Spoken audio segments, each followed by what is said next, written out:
And joining me with more, counselor to the president, Kellyanne Conway. Good evening, Kellyanne. Good evening, Janine. Well, okay, so we were just talking about how the standards seem to be changing depending upon who's on the other end of the investigation. And it seems like guilt and innocence, those are like words of the past, that there are new nuances. Am I wrong? No, you're absolutely correct, which is why words that were beyond the ken of most Americans not familiar in their everyday lexicon, like collusion, were introduced so that people would somehow get confused and think that that was a really serious presidential crime. First of all, the investigation by Mr. Mueller had nothing to do with guilt or innocence. This was not a criminal prosecution. This was an investigation. And that investigation failed to conclude that the president has committed a crime, anyone in his family, any of his senior advisors. And I will say, as the campaign manager at the end of the winning part of the campaign, it is a relief, but it also has been a terrible disappointment and a true miscarriage of justice for people to be running around and pretending that any of us would have done that, would have willingly conspired with a foreign agent, in this case Russia, to try to publish damaging information on the woman who lost, who shouldn't have, try to cut corners, cheat, lie, or steal our way to a democratically elected president. They have tried to have an asterisk next to his election, next to his campaign for the 2.5 years since he won. And this really does close the door on all of that.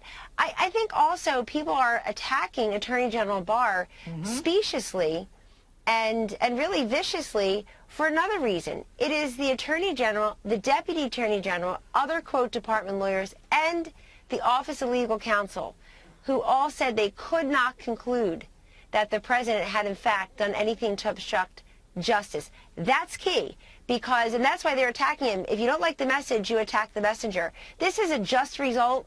It's just that those haters and critics don't like the result. And you know, the interesting thing is that, I mean, there's obstruction, but there's no underlying crime. Assuming there's obstruction, and there is an obstruction. That's right. Because they don't have the requisite intent. You're right. They don't have the requisite intent. And you know what? It's so amazing. With Hillary Clinton, she had the intent, and they said she didn't have the intent. I mean, everything is backwards. But you know, one of the things that the president said, which I found so important, is that no other president should ever have to go through this again. Because as I said in my open, no other man could have gone through, man, woman, whatever, president, could face the incoming like he did every day and then deliver for us and watch the people around him pretty much collapse in terms of their ability to respond to what was going on. What say you? How do we stop that? Correct. No, it's true. And look, the real rebuttal for Donald Trump will be his reelection. The Democrats and their friends in the media have wasted so much time thinking this was the way to get him out of office and really diminish him to the American people. And it's had the opposite effect. The media's numbers, poll numbers, are way down. You've got no lesser souls than Nancy Pelosi, Steny Hoyer, and some of the 2020 Democratic presidential field, Janine, saying, oh, no, we're not talking about impeachment. We're not having that conversation right now. They know that there is not a public appetite for more of this, but perhaps there is a public appetite for knowing how this all started in the first place, investigating the investigators. Sure, I can find 22 months and $25 million or so if people are interested in knowing why the fix was in from the beginning, why people were trying to undo Donald Trump's surprise election result beginning practically the day he was elected, why the Obama administration ignored the briefings they received about Russian interference into our elections about these attempts. They didn't think he'd win. They thought she would win, so nobody bothered to lift a finger. They never took it seriously, but we are taking it seriously. And the other thing I would say to you is, I see some comments in the Mueller report as I was reading it.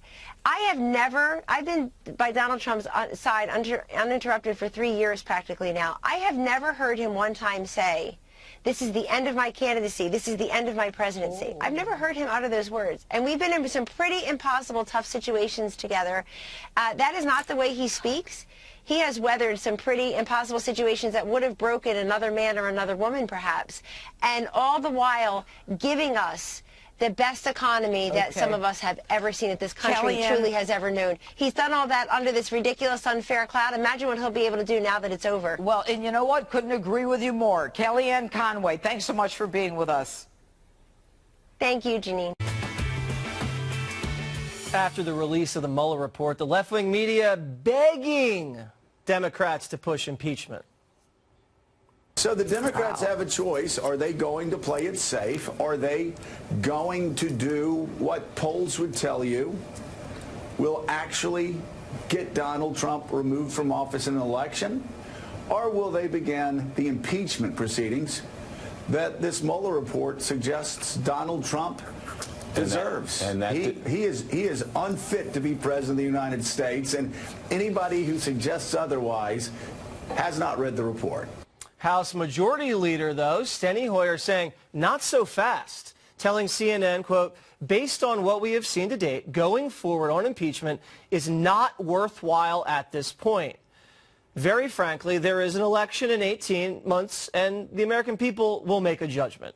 Joining me now, House Judiciary Committee member Congressman Matt Gaetz and Fox News contributor Sarah Carter. All right, Congressman Gaetz, I mean, at least someone has some sense in the Democratic Party, but I don't think the Democrats are going to be able to resist the urging by their so-called friends in the mainstream media, and I think it's going to be disastrous for them.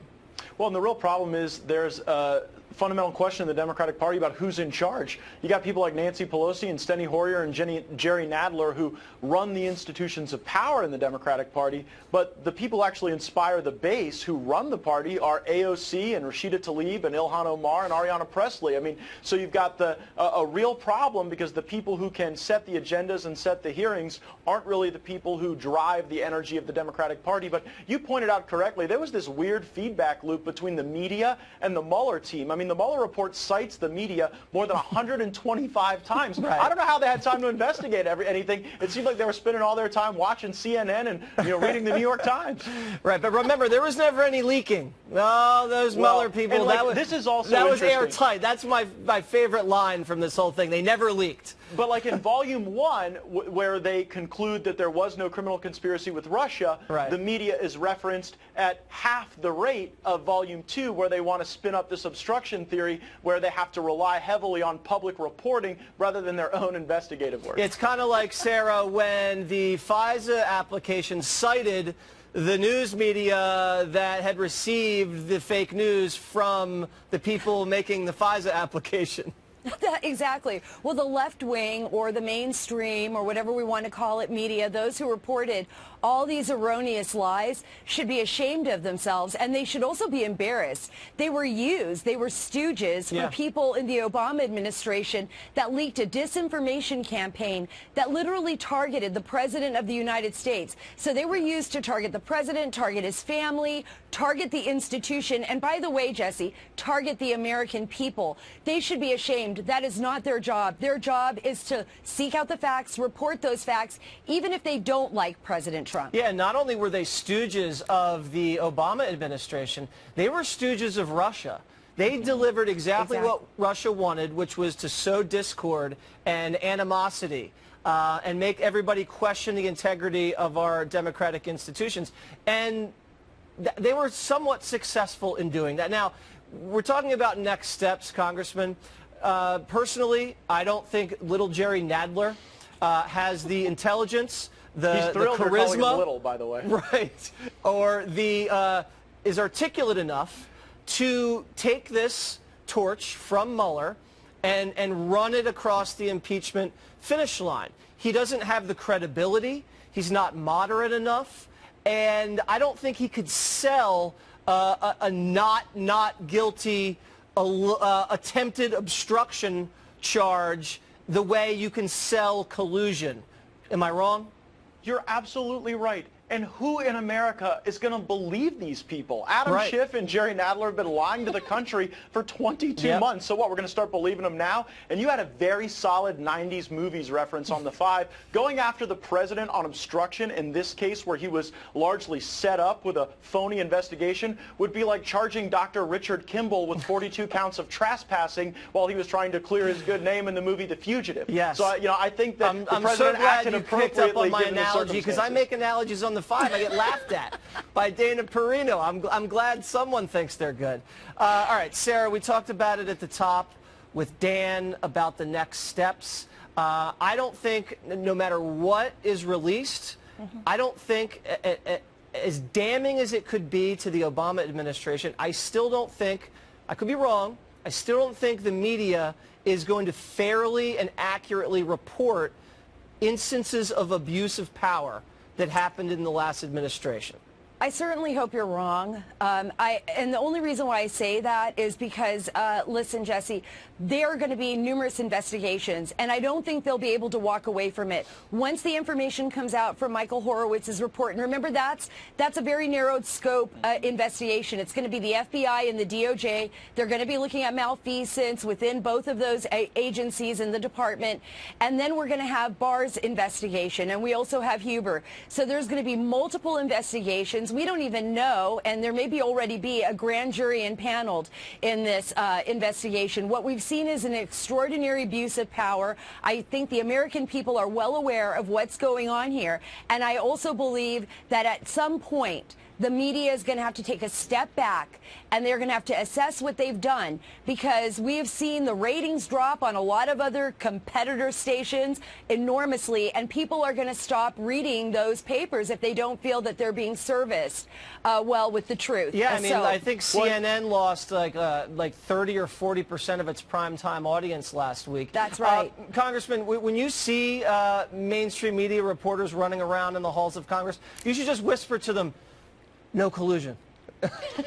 Well, they're not off the hook, Jesse. One of the other little nuggets that the Inspector General is working on is the corruption that existed between the media and members of the FBI, right. Where members of the mainstream media were giving concert passes and athletic tickets and other incentives to people in the FBI to leak to them. So we'll be seeing that even before we see the Inspector General's report on how this fraudulent investigation began. And I think it really informs on what is so wrong here in Washington, where people can tell lies, and then the mainstream media will carry them into millions of living rooms around the country without doing the type of fact-finding that Sarah Carter does, and that really illuminated a lot of the abuses that have been laid bare for the American people. Yeah, Sarah, you did a great job. But, you know, now that you mention it, Congressman, I never got bribed with Knicks tickets.